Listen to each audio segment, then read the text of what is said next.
मी अजाण बालक आपणास शरण आलो आहे. माता पिता माझे प्रथम गुरु आहेत. शिक्षक माझे द्वितीय गुरु आहे आणि आध्यात्मिक सेवा भक्ती करून ईश्वरापर्यंत पोचवण्याचा मार्ग दाखवणारे हे स्वामी, तुम्ही माझे सद्गुरू.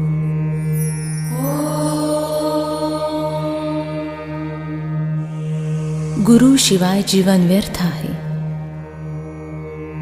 जीवनामध्ये गुरु शिवाय पर्याय नाही आणि म्हणूनच गुरु भक्ती करणे अनिवार्य आहे. हे स्वामी समर्था.